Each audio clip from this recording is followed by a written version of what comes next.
Europe 1. Elliot Deval et vous. Midi 31, merci d'être avec nous ou de nous rejoindre sur Europe 1 dans cette nouvelle partie d'émission. L'invité d'Elliot Deval et vous à midi 30, c'est Maître Avis Bitton, avocat du barreau de Paris.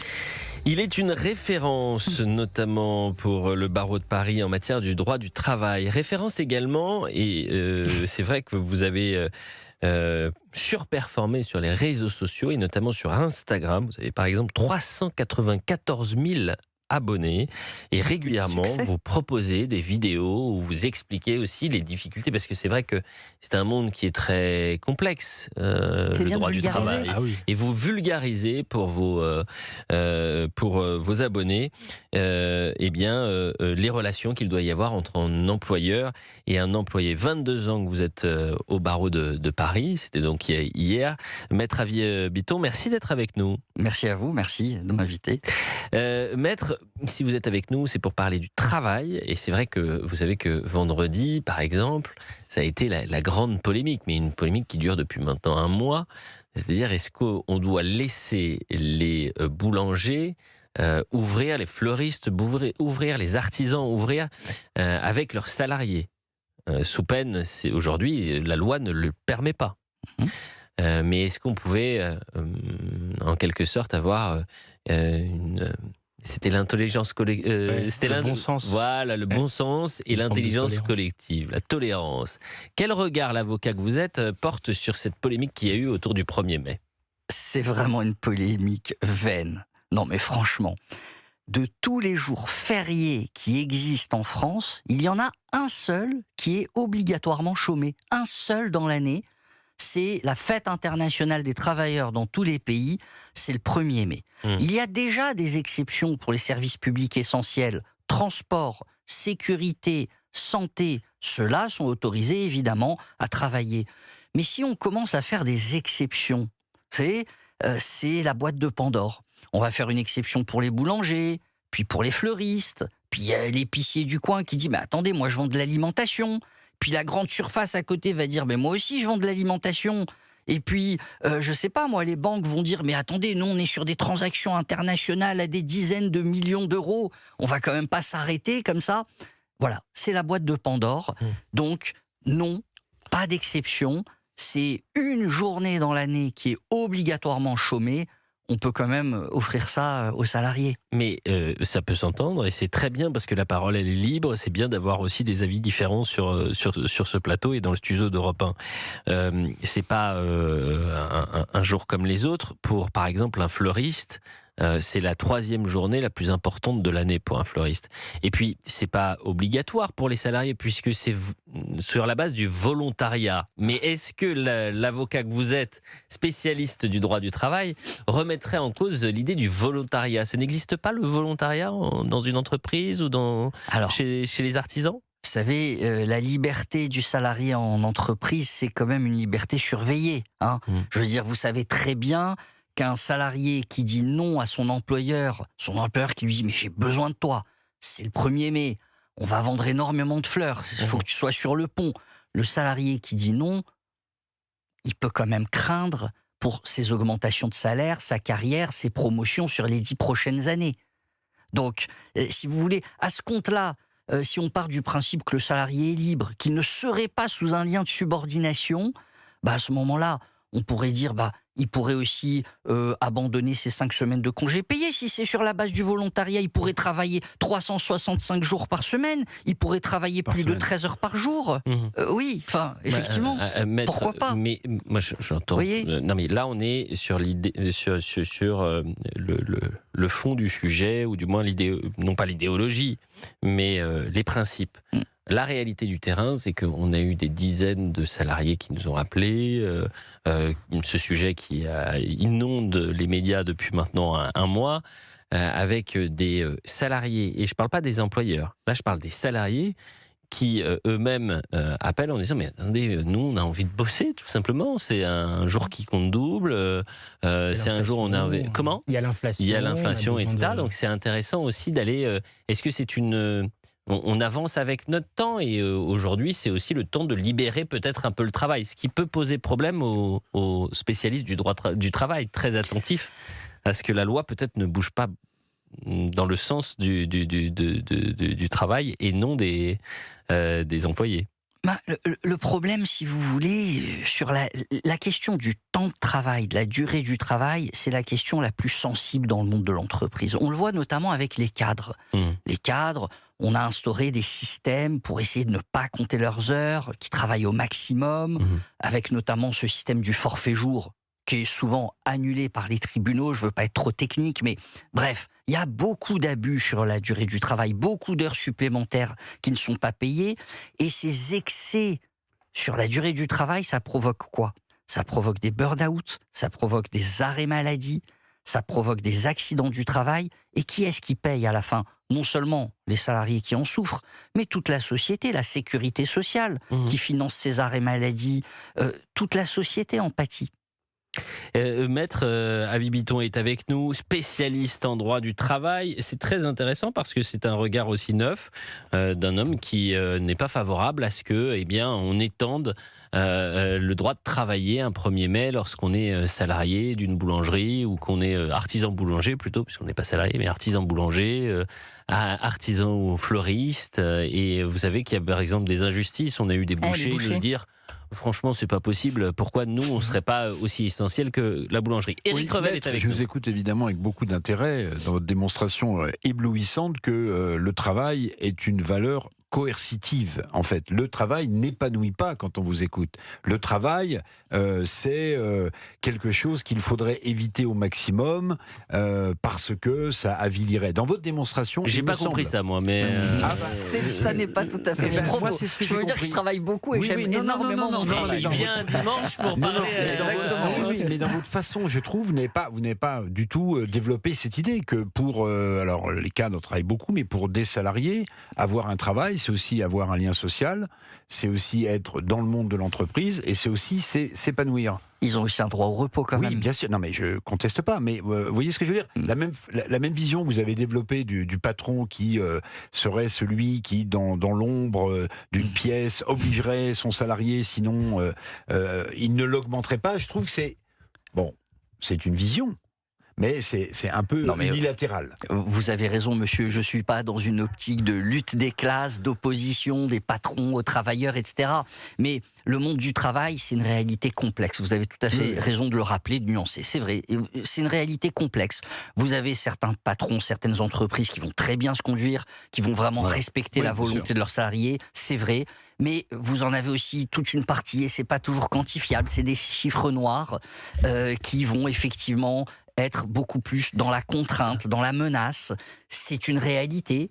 Et le problème, encore une fois, c'est que si on permet le travail le 1er mai, on ouvre la boîte de Pandore. Avançons sur la valeur travail et le rapport au travail. Je précise qu'Avis Bitton, parce que j'ai dit 394 000 abonnés sur Instagram, mais il faut rajouter 712 000 abonnés sur TikTok. En fait, vous êtes millionnaire en nombre d'abonnés. Vous allez me parler de ça dans un instant parce que je trouve ça dingue comment un avocat s'est dit je vais faire quelques vidéos régulièrement, des pastilles vidéo pour parler aux Français qui sont connectés peut-être désormais plus sur Instagram, sur le téléphone plutôt que à lire un quotidien, à regarder un code du travail. C'est vrai que celui qui va récupérer le code du droit du travail, bien malin celui qui l'a lu. Ça ressemble de plus en plus à la pierre de Rosette. Ce qui m'intéresse, c'est le rapport au travail. Vous disiez, souvent les entrepreneurs nous disent... Il y a une difficulté dans les TPE, les PME, mais même les grandes entreprises, c'est aujourd'hui les arrêts de travail qui sont aujourd'hui des arrêts, c'est-à-dire que on a une multiplication des arrêts de travail, souvent pour des causes qui sont parfois pas les bonnes, ou du moins qui sont. C'est un arrêt qui est dévoyé. Est-ce que vous, en tant qu'avocat, vous voyez cette dérive arriver et augmenter ? Je vais vous parler très franchement et très librement. Ça fait 22 ans que j'exerce. J'ai conseillé, j'ai calculé plus de 6000 salariés. J'en ai eu, très rarement, exceptionnellement, dans mon bureau, qui effectivement étaient dans l'abus. Mais j'en ai eu peut-être, je ne peux pas faire de statistiques, 1 pour 500, 1 pour 1000. Je vous assure que les salariés qui font la démarche d'aller consulter un avocat, de réclamer leurs droits, qui franchissent ce pas, c'est vraiment l'ultime recours. C'est quand vraiment... le dialogue n'est plus possible avec l'entreprise, qu'il y a trop d'abus, qu'ils sont en souffrance. Moi, les arrêts maladie que je vois, je peux vous assurer, c'est des personnes qui sont en dépression, qui sont harcelées, qui sont en souffrance au travail, notamment dans des grandes entreprises où il y a des réorganisations et vous avez des consultants tout en haut qui ont décidé de les déplacer comme des pions du jour au lendemain après 10 ans de bons et loyaux services. Voyez. Gabriel Attal a eu une formule cette semaine, il a dit « Le droit du travail empêche trop souvent le droit au travail ». Le spécialiste que vous êtes, il apporte quelle réponse à Gabriel Attal? Ce serait intéressant de parler du travail avec Gabriel Attal et vous. Écoutez, il y a eu des tentatives dans le passé de, j'ouvre les guillemets, simplifier le droit du travail. Mais, vous savez, vous pouvez, au niveau législatif, abroger toutes les lois que vous voulez. Quand les réalités humaines arrivent devant les tribunaux, devant des juges qui sont des êtres humains, et qui voient cette injustice d'un cadre qui a consacré 10 ans, 20 ans de sa vie, qui a tout donné pour l'entreprise, et qui du jour au lendemain commence à être mis à l'écart, à être rétrogradé, alors qu'il n'a pas compté ses heures, vous pouvez simplifier autant que vous voulez la loi, les textes, à la fin, les tribunaux sont profondément humains, et ils rendront justice. Et jamais idéologisé, bien sûr. 12h42 sur Europe 1. Vous restez avec nous, Maître Avibiton. J'imagine que Mathiok a beaucoup de questions à vous poser, mais c'est passionnant de pouvoir parler du travail et de parler du travail à travers un autre regard également. Sur nos bouteilles. Campagne cofinancée par l'Union européenne et la région Occitanie. Pour votre santé, attention à l'abus d'alcool. Europe 1. Elliot Deval et vous. Il est 1h moins le quart sur Europe 1. Merci d'être avec nous, de nous rejoindre à l'instant dans Elliot Deval et vous. On continue de parler du travail, de la valeur travail dans cette dernière partie d'émission avec l'invité d'Elliot Deval ce dimanche 3 mai, Maître Avibiton, avocat au barreau de Paris. Et il est en train de vous clouer le bec, Eric Revel et Mathiok Avibiton, avocat au barreau de Paris, 22 ans au barreau de Paris, star sur les réseaux sociaux, référence autour du droit du travail. Vous m'avez dit pendant la pub, moi je dis tout aux auditeurs, vous êtes suivi par, en fait, non pas par 1 million de personnes, c'est 1 700 000, vous m'avez dit? C'est ça, 1 700 000 abonnés, tous réseaux sociaux confondus. Donc, c'est pas moi qui le dis, ce sont les classements. Je suis l'avocat le plus suivi en France sur les réseaux sociaux. Et je fais à peu près 30 millions de vues par mois. Mais voilà. Alors, pour les auditeurs qui ne vous connaissent pas ou qui n'ont pas accès forcément aux réseaux sociaux, c'est quoi la vidéo type que vous faites? C'est des vidéos de moins d'1 minute, parce qu'aujourd'hui, effectivement, les modes de consommation sur Internet ont changé. Donc, c'est toujours des vidéos de moins d'1 minute, parfois 30 ou 40 secondes, où je développe une idée, un point, issu effectivement de mes 22 années d'expérience, une information, un conseil sur le droit du travail. Et comme il y a 20 millions de salariés en France environ et plus de 2 millions d'entreprises qui viennent aussi écouter quand même mes conseils pour elles-mêmes mieux anticiper, et ben ça fait du monde. Mais parfois, est-ce que vous êtes du côté des entrepreneurs et non du côté des salariés? Alors, je vous l'ai dit, je ne suis pas manichéen, je ne suis pas dans une optique de lutte des classes, ni quoi que ce soit, mais non, je ne défends pas les entreprises, je conseille uniquement les cadres et les cadres dirigeants. Pourquoi ?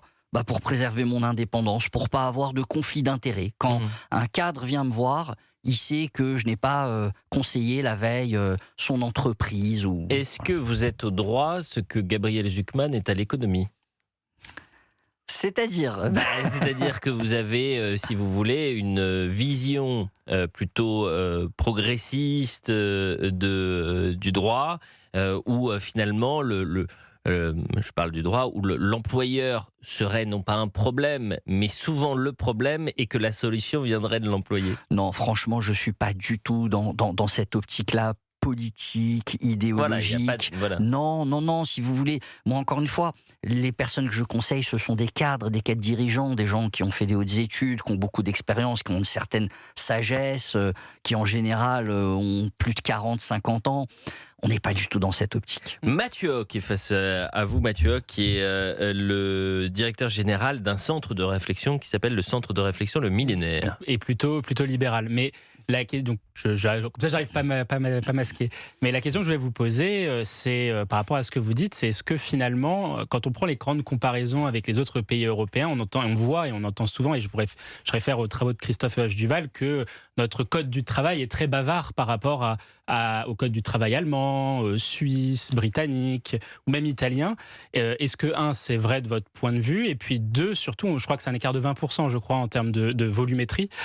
Et est-ce que deux, c'est pas finalement aussi un frein à l'emploi? Parce qu'en réalité, et c'est pour donner un point au président de la République, à partir du moment où il a réformé le marché du travail et les ordonnances Macron, on a vu s'opérer une baisse du chômage progressivement sur son premier quinquennat. Après, le chômage est reparti, mais pour d'autres raisons. Est-ce que finalement, il n'y a pas une corrélation entre quand même une forme de simplification du code du travail et une forme de lutte contre le chômage?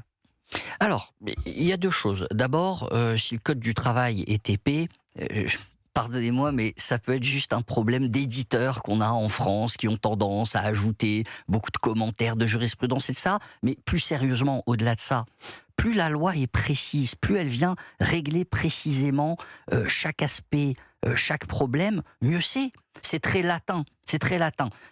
Effectivement, en Europe, on a tendance à légiférer, à préciser. Ça évite les conflits, les mauvaises interprétations. Ça fait moins de litiges, au moins. La loi est claire. Elle prévoit tout. Ça, c'est la première chose. La deuxième chose, est-ce qu'il y a moins de contentieux? Oui, statistiquement, il y a de moins en moins de contentieux, mais c'est aussi beaucoup grâce au système de la rupture conventionnelle, c'est-à-dire qu'il y a de moins en moins de contentieux parce qu'il y a de plus en plus de négociations amiables, de transactions, de rupture conventionnelle. Moi, dans mon cabinet, ce qui est plutôt positif, je veux dire, c'est mieux pour tout le monde. La justice, de toute façon, est engorgée, elle manque de moyens. Moi, dans mon cabinet, on va très peu au prud'homme. On négocie énormément à l'amiable, on trouve des solutions intelligentes pour tout le monde, gagnant-gagnant.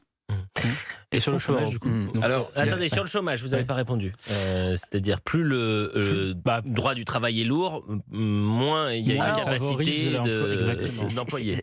En tout cas, c'était le postulat qu'a fait Emmanuel Macron et ça a marché. Ça a marché temporairement. C'est la démonstration, elle n'est pas linéaire sur 10 ou 20 ans.